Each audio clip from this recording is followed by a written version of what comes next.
Hi folks, I'm Nancy Beaudette with mysongcraft.com. Hey folks. And this is Dawn Kenney Howdy. with me. She's a wonderful songwriter, award-winning.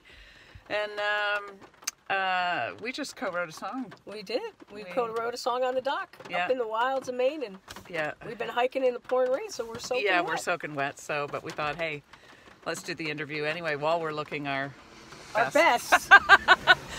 Our creative best. Our creative best. So we were just actually talking about the co-writing process, and we thought that might be kind of a cool topic for this video interview with Dawn. Dawn and I have written a number of songs together. I don't know. Bunch of songs. I don't know how many, but we've worked together for the last good handful, 10 years or so, and but we were just talking about different aspects or how much we've learned from the co-writing process and getting together with other people, and so you kind of get into your head. But I want you to talk about that for a minute. How do you think you've grown as a songwriter just from getting into the room with somebody else? Wow. Well, what we were just saying off camera was, so I've been co-writing now, since at least 10 years probably. And, I always think, the way I think about it is, you can only understand things in the context of what you know. So when we start out, we think we know some stuff, and we're writing some songs, and we've been writing songs on our own. But you start writing with other folks, and everybody has like a different approach, and there's something to be taken from everything, you know? Especially with more experienced writers, just being in that space with them and seeing how they approach it, seeing how they think, and it becomes, the more you do it, it's a reflex, it's an instinct. And, you might throw out a line as a newer writer, and the experienced writer, will translate that into something that's conversational. Oh, you wouldn't say it that way. Right. Well, I remember when I first started trying to get a handle on that, how do you make it conversational, And they would say to me, well, how would you say it to me if you were trying to explain that? And, it's little bits that add up to a lot. Right, and we should tell our audience that you write primarily for the bluegrass audience. Yes. At this point. You started more in country, right? And No, I'd say more.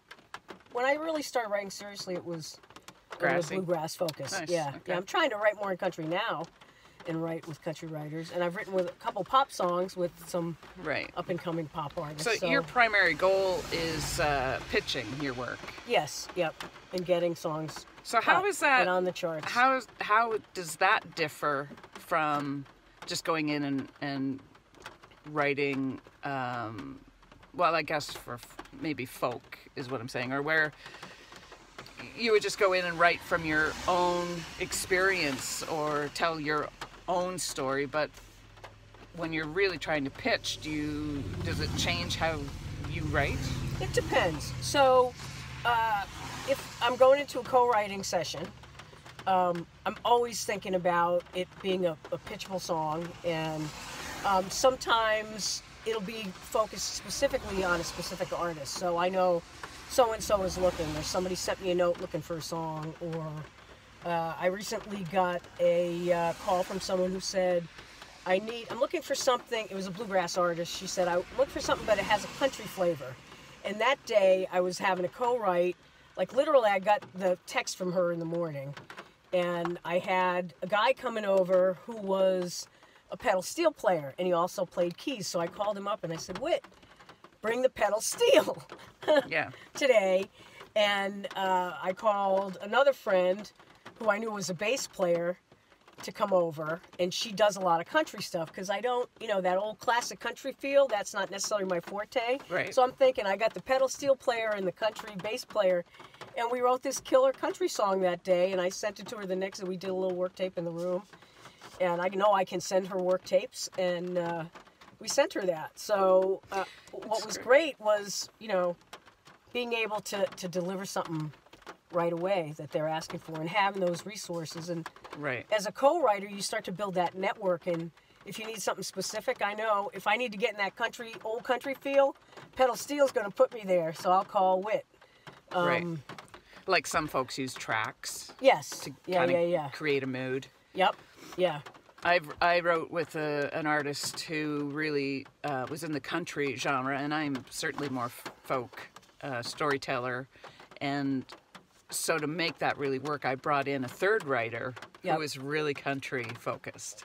There you go. And so, that was wonderful experience. But in many ways, it was like, okay, what's taking the artist's ideas and pulling the emotional context out of her in our conversations and in our writing sessions, and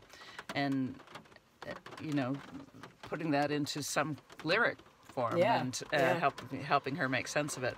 So it was a real learning experience doing it that way too. Writing for the artist or writing for a specific artist, I guess, would be somewhat similar. Yeah, well, I've been in a session with an artist and we're writing, and they would say, and they've said, "Oh, I wouldn't say it that way." Right. Okay, well, how would you say it? Because guess what? You can, Right. And that's what they want. And so the focus of my SongC.R.A.F.T is writing in your authentic voice. So, and to Laura and I, that was about getting to the emotional heart of the lyric, or the best expressing the deep feeling that you might have. And I know that when I get into a room with maybe writers who I've never written with before, I'm a little intimidated to say what I want to say, or to say what I'm thinking or what I'm feeling. You don't want to embarrass yourself. I don't want to embarrass myself. You don't want to look stupid. That's the obstacle there. So, but what's your take on that, though? What do you do when you're in that situation, and because you want it to be the most authentic you can? Here's the surprise for me. There's two pieces to it, so don't let me go on and forget to go to the two parts. Was the surprise for me. What I learned is the pro writers, the real hit writers, if you don't start getting real, they think there's something wrong, right? They expect that because they know that's how you get there. Right. And if someone's not getting emotional, then you haven't gotten there yet.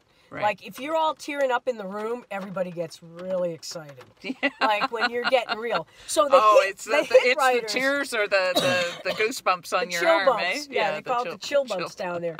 I'm getting a chill bump. I'm getting a chill bump. Or they start getting glassy eyes, and then all of a sudden everybody starts digging in. So if you're not doing that, if you're not saying the dumb things, I mean, there are ways, and I wrote with Mark Rossi last week. Oh, nice. And, he's at the top of the heap. Yeah. So, and we wrote once before, and I brought one of my songwriting partners in, and we were starting to get real. And so, like, it was kind of a new relationship for the three of us together.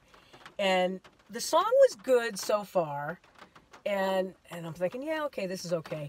And so we started getting real. And everybody kind of, just kind of disclaim it. Like, well, I know this isn't it, but... And then you say the dumb thing. And Mark did that, and I thought, okay, we're starting to get somewhere now. Excellent. We're starting to really get there. And sure enough, Mark starts tearing up. My buddy David started crying. And he started relating this real personal thing. And that's the thing, getting real and getting personal. There's universal human truths that we all share. I mean, it's when you hit that spark of human recognition, it's like you're listening to that song on the radio. It's like, that's my song. Nice. Yeah. We're all the same under all this stuff, the political stuff, all the junk. Yeah. Guess what? We all want the same things. Right. Underneath that, and we all feel things. Right. And if we can hit that, we can cross those boundaries, and that's powerful. That's really powerful stuff. Songs give us language for our emotions. And. So back to your point, those hit guys, I've stopped being concerned about looking like the idiot in the room when I get real. It's like when you're not going there is when you look like the novice. Yeah, right. So, and that was a lesson, that was like a hard-learned lesson. Yeah, nice. And what was your number two? My number two was when, the difference in folk, you start talking about, the difference in folk when you're writing about your stuff. And that's what I was trying to say, is your stuff is my stuff.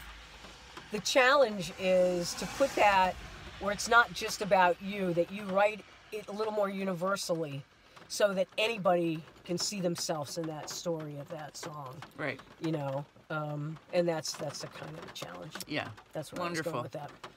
Wonderful. Well, thank you for spending a little bit of time doing this. In the rainy car, on the highway, on the highway in the Maine. forest. It was great. I appreciate it. Thank you. All right, and we'll put a link to Don's work in the comments section here below. And again, I'm Nancy, and thank you for hanging out with us at mysongcraft.com. Keep writing, and don't be afraid to be stupid. Right on. Bye now.